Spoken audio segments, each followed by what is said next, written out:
medulla oblongata in the house. Well, thank you. How are you?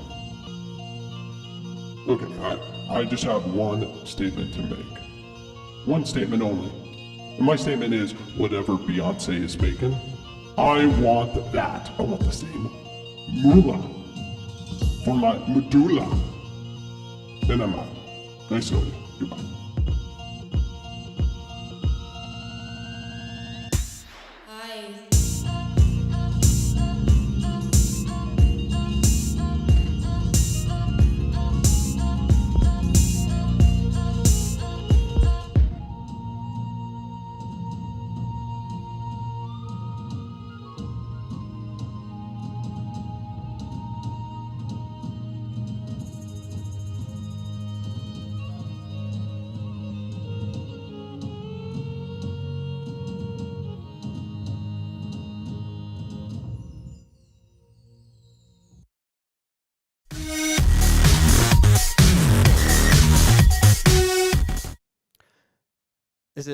We're here already?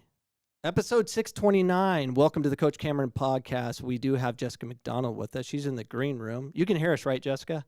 Yes. But we can't hear you because you're... Oh, there she is. Hey. Hi. How are you? I'm great. How are you?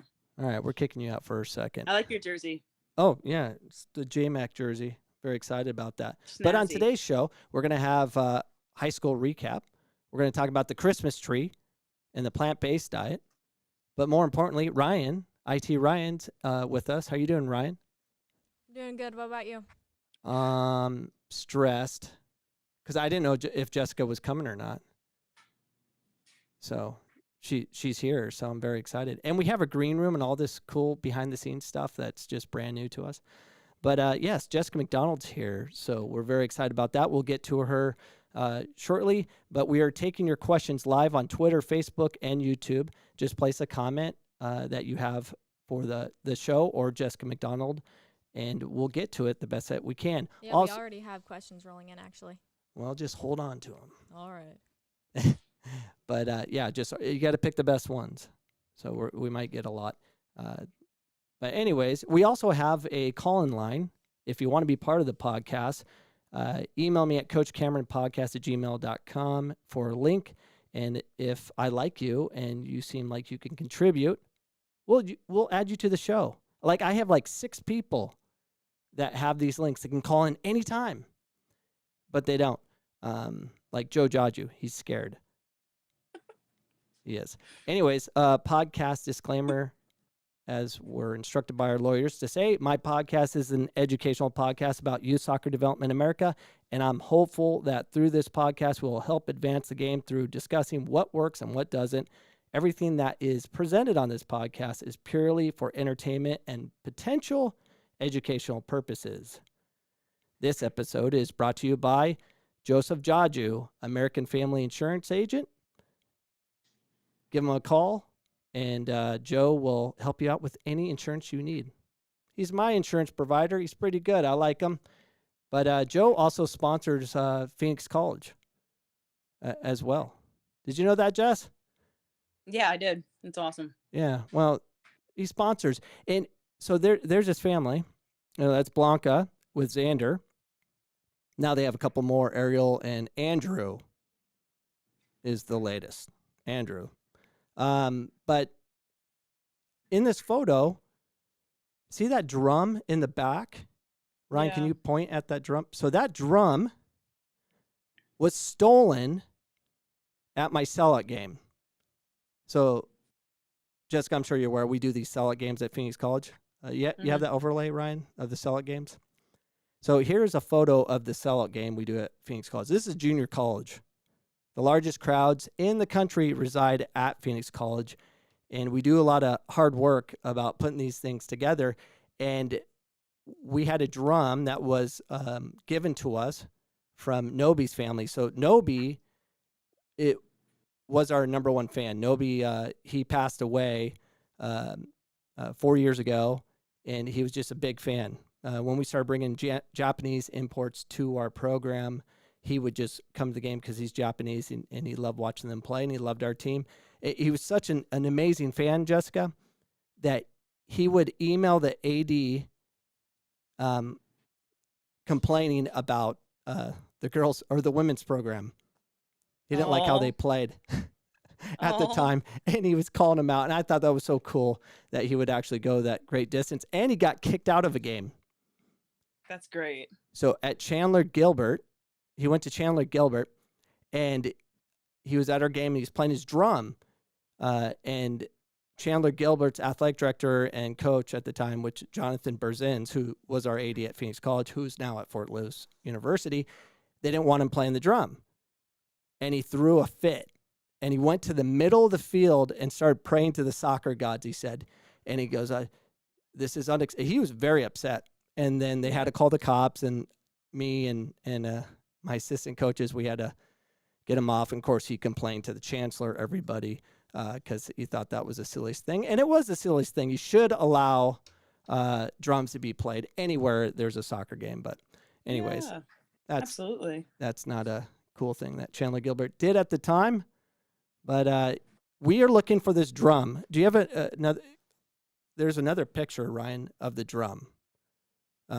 So that's the drum. If anyone knows where that is, if you purchase this drum at, on Craigslist or wherever, if you got that drum, I'll buy it back because it has sentimental value.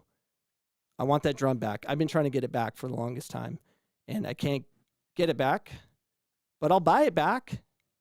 But all serious, if anyone in the internet world, if you know where that drum is, I would like it back if that's possible. So let's bring Jessica on for a second. So Jessica, how are you? Oh, I'm great. How about yourself? I'm good. I choose to suffer. So we're going to talk about the suffrage of Dave. And I choose ways to suffer. And the reason I want to suffer is because coaches make you do difficult things. And I think coaches should try to do difficult things so they're not hypocrites. So I was a big hypocrite. Case in point, this fat picture of me. Ryan, you have that overlay? So this is Fat Dave. Look at that photo, Jess. Can you see it? Yeah. Yeah. And I remember, there's another fat picture. I gain weight very easily. And so I have to do certain things like plant-based. So I do the plant-based diet to avoid getting to the weight I can get to, which is 230 pounds. I currently weigh 170. I'll be in the 160s next week, which is like middle school weight for me. So I'm suffering that way. So I'm on, what day am I on, Ryan? Plant-based. So it's day 20, No I think. idea. It's day 20. So I do plant-based, no oil, no dairy. And it's extremely tough, but every day I I'm so, like tonight, what do we have tonight, Ryan? You had tacos? Steak tacos, actually. Yeah, and I'm cooking the steak and I can't eat it. And I'm a big steak taco guy. And it's very important to me. And then the Christmas tree, which we don't have our overlay for. Jessica, do you know what the Christmas tree is about? No. So Jessica doesn't tune into any of my podcasts. I only do one a week now, Jess. So the Christmas tree story is this. Every year, my wife wants a Christmas tree down. And I don't want it down. I want to celebrate Christmas all year long. So it'd be a Valentine's tree, a birthday tree, Halloween tree. Just keep it up. I don't like taking that thing down. So my wife said, well, if you don't get that thing down, you're not going to have any relations with me whatsoever, if you know what I mean. Oh, So yes, you told me this story. I do know this story. I'm sorry. Well, you know the story, but Yeah. it repeats every year now. So the record's 35 days. Oh my And gosh. I've been reporting it on my Sunday show, and the Christmas tree is no longer there.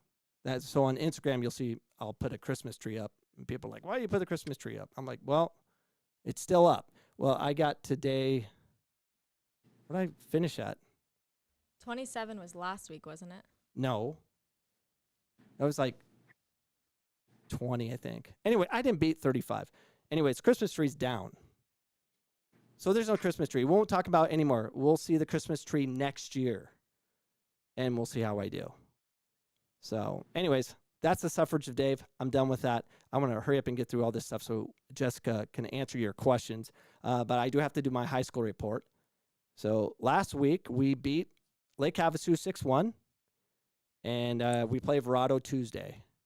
And Jessica's a big supporter of the Millennium Tigers. And Yes, let's go. yeah, she always helps us during the sellout games. We can't do one this year, but we're playing, so we're just happy. We're playing with Mass, which is difficult to breathe. But anyways, Arizona rankings came out. We were ranked number 4 in the state out of all teams. Number 1's Castile, Chaparral, then Millennium. Oh, actually, is one even on there? I don't even know who one is. One got cut out. Anyways, Very strange. we're 4th, but in 5A rankings where we reside, we're number 2. So that's not bad. These girls are amazing, and we're going to show you a highlight video of the sellout games they do and the way they play. Roll it, Ryan.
All right.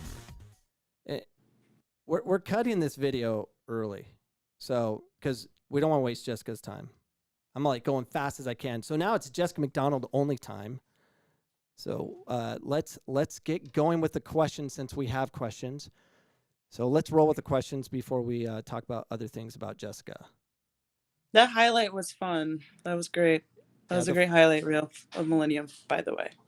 Yeah, thank you. I put it together.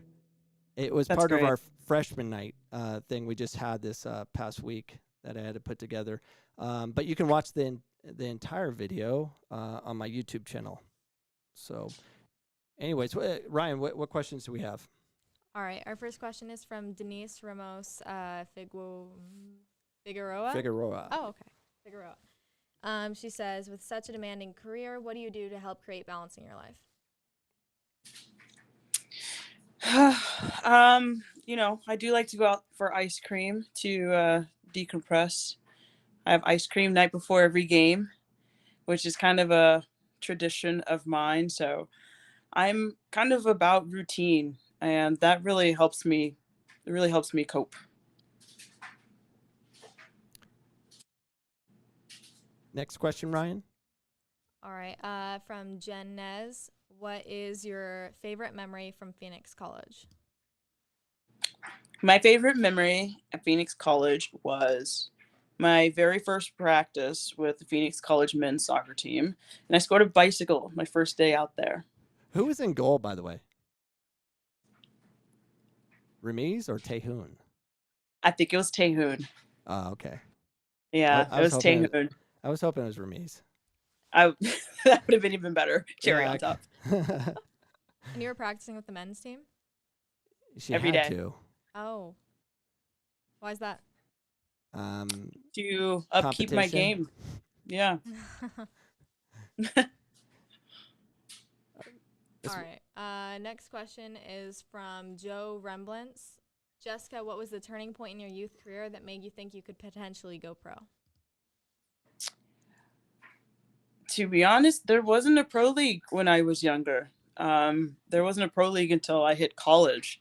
So I guess my dream of being a pro in soccer specifically kind of came across my mind by the time, college hit, and there was a women's league here. So it was nice to just have that option.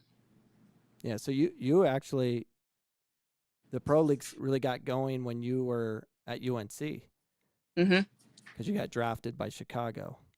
Yep. So, and really your professional career would have been the national team. That's what you were always aspiring to be on. Yeah. That was paid gig, except the youth. Good question. Oh, Joe Jaju, what's up, Coach and Jess? That's not much of a question. But Joe does have a link. He could pop up anytime, but he doesn't want to embarrass himself at all. And Jenez says Nobi was the best with his drums and crab hat. That's right. He had the crab hat. All right. What's the next question, Ryan? Also from Denise Ramos Figueroa, what was the most challenging thing transitioning from high school to college soccer? The pace of the game, it changes at every level. So if you're going from like youth club to high school to college to pro, the pace, it gets faster and faster every level you go to. And that is the hardest and one of the most challenging things to adjust to when, you up your game and move up a notch. That's a great time, Brian, to say. Hold off on the questions for a second. So this is a great segue of a video of talking about pace of the game and pressure and everything. Ryan, play that video, and we can watch it. So did you see the video, Jessica, today on Facebook? No. Look at the pressure they're putting on, and it's full field pressure. And every position had to find their team. I mean, look at the numbers around the ball. It's pretty incredible. And they're still going to find a way. That guy held on to the ball as a defender in the box for like 3-4 touches. And they score off this. This is crazy. Wow. And they got out. They got out and they score. Yeah.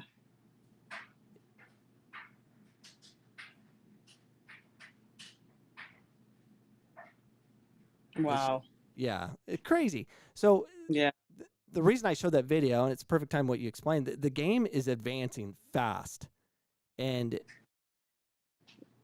I see it time and time again, these poor youth soccer players that I see, regardless if it's ECNL or MLS Next or whatever, there's a panic all the time in the back and all that. They're so scared about making mistakes, so they'll just bang the ball up the field or whatever. And they have to be prepared to be able to handle the ball everywhere. As you get to the highest leagues, I mean, in the World Cup, if you pass the ball to the opposing team, there's a chance it's going to be countered and scored on you wherever you give up the ball. So, anyways, I think it's important that these kids are developing just a little bit differently, that they can actually think for themselves on the field, because I can't imagine a coach on the sideline telling kids to play like what we just saw at the professional level. Anyways, what are your thoughts on that, Jessica? I love the high pressure. I'm all for it. We do it with the U.S. Women's National Team. We do it with the courage. uh, but I thought the composure on the team who had the ball was absolutely amazing, and I totally agree, because if you panic when you're in the box, like, that is very dangerous, especially as a defender. And so you need to be able to be comfortable on the ball, and I think the development of our youth in this nation could definitely learn from that. And I think, being comfortable on the ball is just very important, pretty much in any sport. And so, yeah, we have to brush off that panic when people are on the ball, and they panic in the back. Because if you're trying to be a team who wants to possess in that kind of way, and build from there, you have to learn to be comfortable with the ball. So I definitely agree with you. Yeah.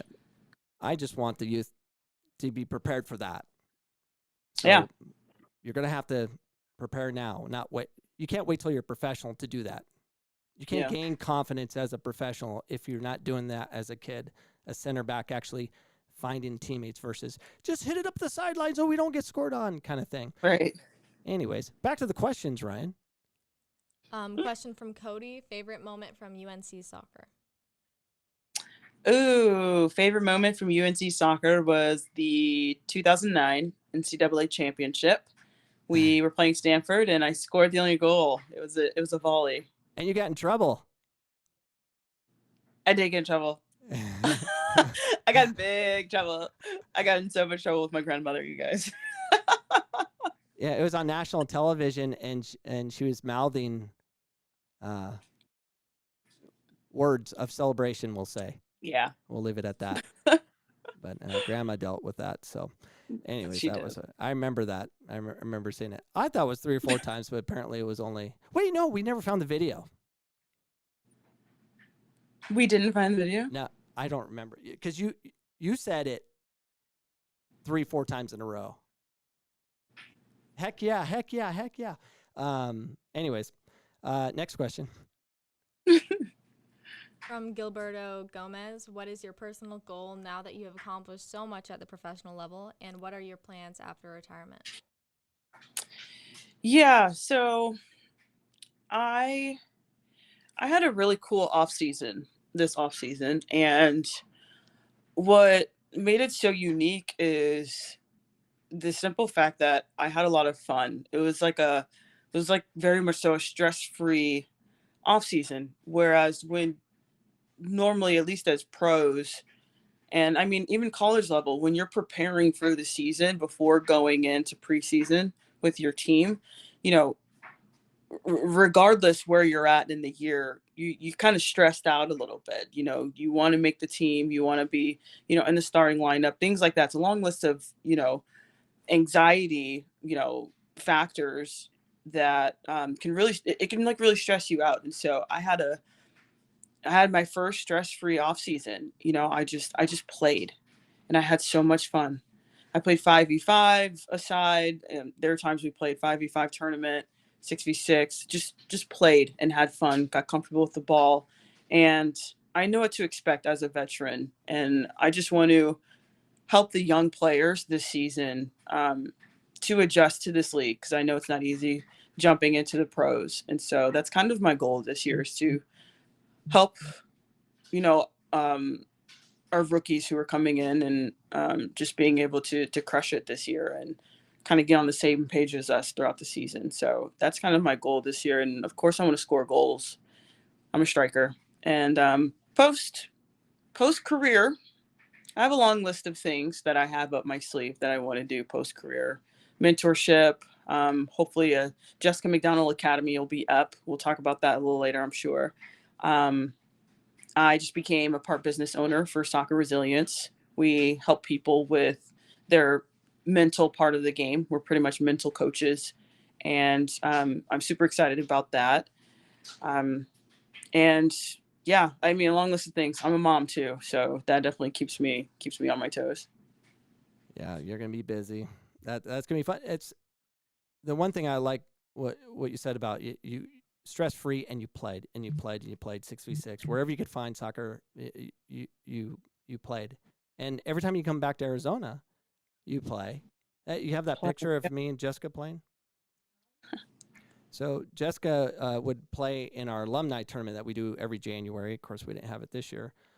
And there it is. There's me and Jessica going at it. I was bulky 215, I think, right there. And look at Jessica getting sideways on, getting ready to get destroyed by this bigger player. Oh, stop that now. You did win the tournament because I think you were on Mitch Garcia, Dre's, Saldana's team. Mm-hmm. Yeah. They won it. We do a tournament. Winners move up, losers move down. You try to win the field. We had I think 8 fields that day. So, it's funny to see Jessica would be on the national team, and she's playing pickup at Phoenix College against alumni, and you don't know what they're going to do. I have to tell everyone, please don't 2-foot tackle her. We would have no slide tackle. We have it that way anyways, but you just never know. But she'll go and play anyways because the game is she loves the game so much she's willing to risk everything on the practice fields of Phoenix College. So, next question. I can't remember if we answered this one already. From Joe Remblance. I feel like I remember reading it. What was your turning point in your youth career that made you realize you could potentially go pro? We did do that. We did right? that one. Okay. Then our only question left is also from Cody. She asked to see more of your dance moves. Oh. Oh, yeah. All your dance moves are on. Get out of my personal business, Cody. I'm just kidding. Did you really? Did she see that recent video that UNC posted? I actually think she was referring to my dad. Wait, what? Yeah, because you went. Oh, I don't know. Maybe. Well, UNC women's soccer just posted a video of me 3 days ago of me. It's like a throwback when we were at the airport. And I think we were waiting on our rental vans. We were waiting for something at the airport, and we were just chilling in the airport, UNC women's soccer. And I'm just in the middle of everybody just dancing. And they just posted that throwback of me dancing in the airport that year. And it was absolutely hysterical. I got so many people texting me and friends who I've been playing with this off season. They were giving me a hard time, but in a good way. So they did commend me for my rhythm that I have, and they were impressed with my sweet dance moves. So I'm wondering if that's the video that Cody saw. Why she asked that's that. what she meant. Yeah. Okay. Just commented. Yeah. Yeah. So, I have a video of Cody, yourself, Jack, and Amy being trained at Phoenix College. And I had to edit a little bit. I was watching. I'm like, I am so mean. I was mean to poor Dakota and Jack. I mean, coaches, you should film yourselves and watch what you do. I was horrible. But let's play the video.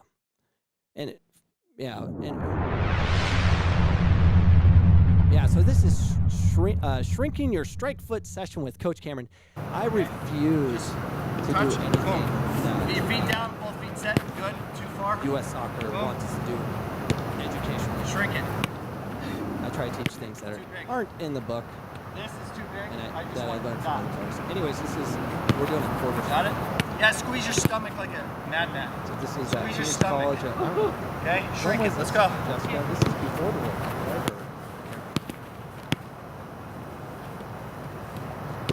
Oh, we lost Jessica. Yeah. Oh, you got to put her on. There she is. So take off that little guy. It's weird because you don't focus on the power. Yeah. Don't worry about power. Just worry about your mechanics. Trap the ball, and what you're going to do is you're getting the passing position, and you're only going to go forward. Looks like Yep, get set, Just forward. frozen? No, you can't have any of this. Here, forward. None. Okay, got it, go. Nope. Simple. Trap it, forward only. No, there's no back motion. No, get your feet set, Coach. No, that's back motion. Can you guys see me in the video? That's back motion. Chill out. Yes. Forward only. eventually. Here. The video. Can't see Jessica. Hey. Yeah. Well, your hips are going, both your feet are going. I actually I don't know. Trap, forward motion. Trap. because I was Scored horribly you mean. get your feet set, be balanced, be strong. It's forward motion, your whole body. You should be making breath-like noises, like, "Ah!" There, that was a good one. To come see you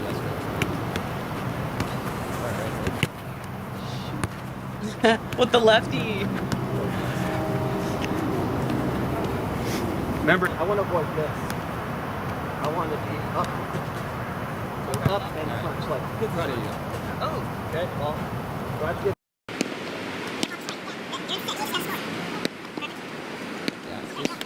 Let's go to the next scene. Sorry. It's all new to us. But if you would like to sponsor this podcast and help us figure these things out, email me at coachcameronpodcast@gmail.com. Don't go to coachcameron.com. Well, you can. Apparently, it's been hacked or whatever. It's not hacked anymore. We dealt with it, but we have to pay some fee to some flippin' virus service company to approve us to everybody to say we're not a dangerous website or something. I don't know. It's a big mess. I have hackers, Jay. Is Jessica even there? She's muted herself. Oh, well, you can unmute her. I think. No, I can double mute her, but I can't unmute her. All right, Jessica, I think you're muted. Unmute yourself and let us know when you're back. Do we have any other questions for Jessica? Yes.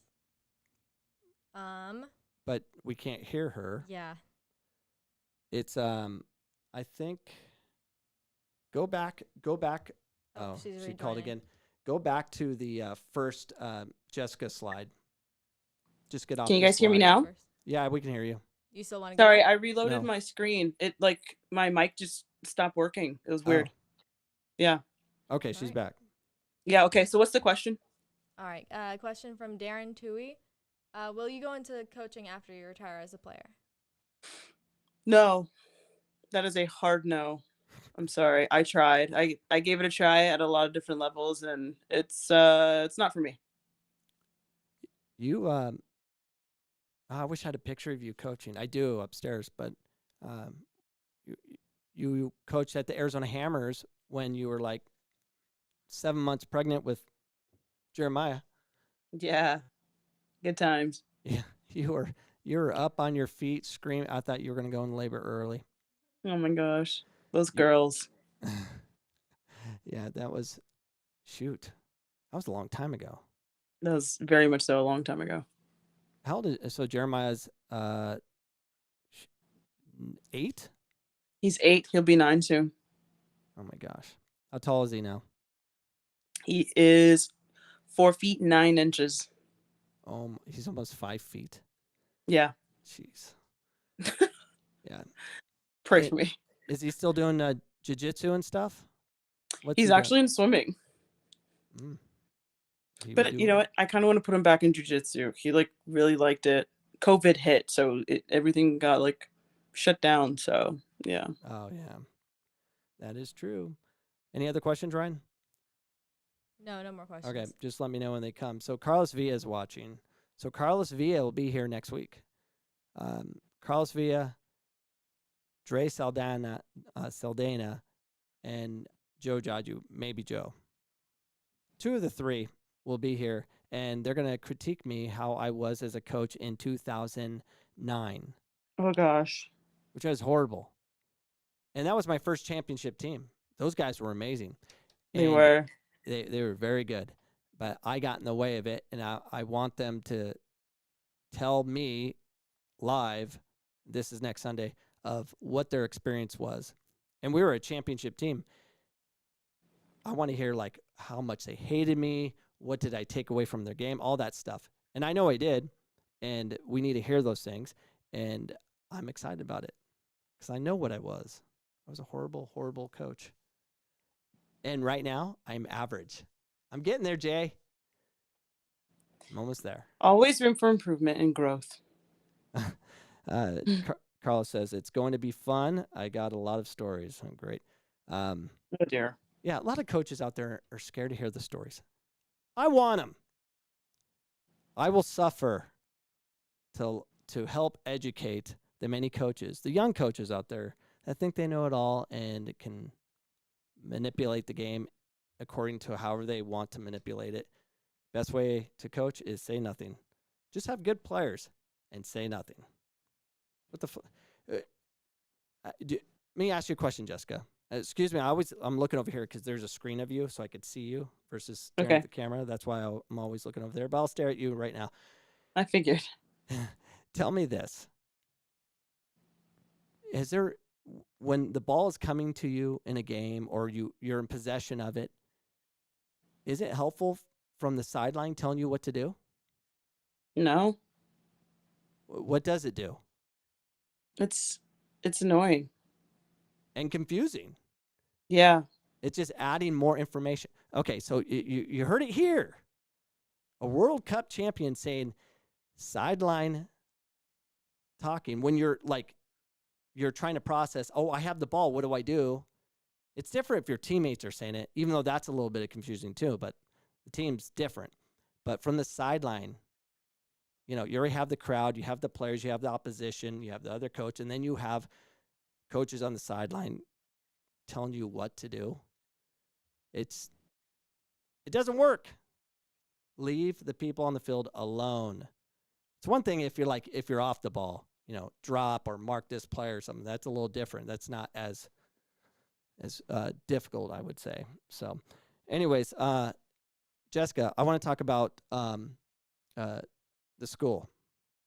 So, tell us a little bit about the Jessica McDonald Academy that you're working on developing for the kids of Arizona.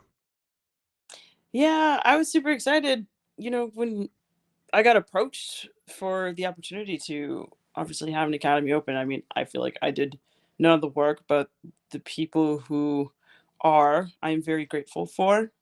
I got more people on board who are going to help with the process of opening it and getting it approved. So I'm super pumped to just kind of see how this all pans out in the future.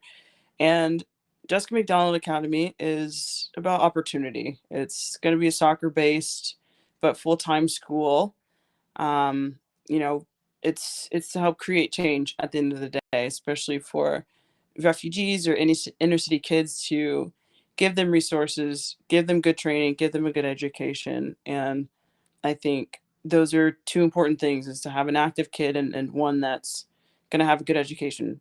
That's where resources come into par. That's where more opportunities come into par as well, which is absolutely incredible, especially for our youth. And I'm just excited overall to see how this goes.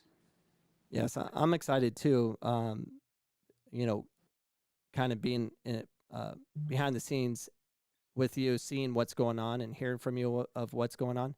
So it's for the ones that don't know, it's going to be a charter school once accepted, and it's going to cater to inner city families that would like to have opportunity that is soccer specific. So it's going to be first of its kind in Arizona. It's going to be a soccer school, kind of like they have those basketball schools here in Arizona, and they're big time. They're like all those kids that go to these charter basketball schools, and they're like 1A, and they're all Division I future pros, and it's very strange for them to even have a 1A schedule, but it's basketball specific, and that's kind of what this is going to be. It's going to give opportunities for kids to have, at a young age, K through 8th, the development needed for them to develop their game in such a way that they can play anywhere by the time they get to 8th grade. And I'm excited for the opportunities that are going to be created for a lot of kids that don't have it.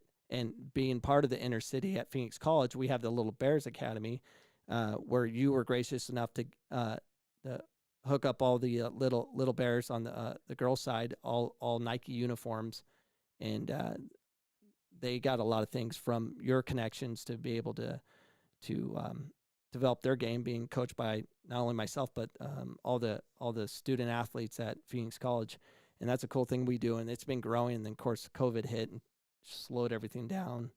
Guys, it's been a year, over a year since we've been with the Little Bears. It's crazy. Hoping we get back sooner than later. But yeah, that school's gonna be amazing. And you can go to jessicamcdonaldacademy.org and you can donate. It's a 501c3 that you can go ahead and contribute that way. When you first announced it on Twitter, you got like a ton of money right away. I don't even know what it's at now, but there was a lot of money already donated. But obviously, this is going to cost a lot of money on the fundraising side, and it's going to be something exciting. It's going to be something new, and hopefully, it has a lot of success in that program. Any other questions, Ryan? I only can see the ones on Facebook. No, we have like one comment about Jessica. It says she's a PC shiro. There are many PC flyers with her autograph all over PC. She sees them in cubicles and offices every time she's on campus, and they want your energy back on campus when the pandemic's over. Oh, Yeah, you're everywhere at PC. Like your face is everywhere. But yeah, we didn't do the Jessica McDonald camp we usually do at Phoenix College. So next December, maybe? yeah, I'm in. Please, yes. Yeah, maybe next December. So what else is going on, Jess? What time is it over there? It's almost 10. Ooh, yeah, practice tomorrow? Yeah, I do. Tomorrow's our first day of preseason. Oh, geez. All right, well, we're not going to keep you, but we'll definitely have you on for episode 700 because you're my every 100th guest. So we brought you on earlier, but we want to talk about the Jessica McDonald Academy. But yeah, let's not screw up your preseason. And are you guys accepting fans at your games? Do you know? I don't know. They haven't mentioned it yet. Let me know because I want to fly out there. Me and my wife want to come out there and watch a game up there. Awesome. So Sounds good. Anytime this summer, whenever it opens, let us know. But Okay. Jessica, thank you so much for giving us your time. I know you got an early start tomorrow morning with Jeremiah and the life that you're leading as a mother, and we wish you the best of luck in your upcoming season. And thank you so much. And that is our show. So Thanks for having me. Oh, no, thank you. Big thanks to IT Ryan. Thanks for being our behind-the-scenes IT. Thanks, Ryan. Yeah, and obviously, thank you for Jessica McDonald. Thank you, all of you, for tuning in, and we hope you enjoyed the podcast, and we'll see you next week at 7 p.m. as we bring on Carlos Villa and his friends to come ridicule me on my horribleness as a coach in 2009. And yeah, and please tune in daily. We have podcasts Monday through Friday with more advice on youth soccer development for parents and coaches. You can find us on iHeartRadio, Google Play, iTunes, or wherever podcasts are found. Or go to CoachCameron.com. Maybe not. It's okay. You can go to the website. Sometimes you can't. I don't know. We're trying to fix it for direct access to our content. Other than that, we'll see you guys next week.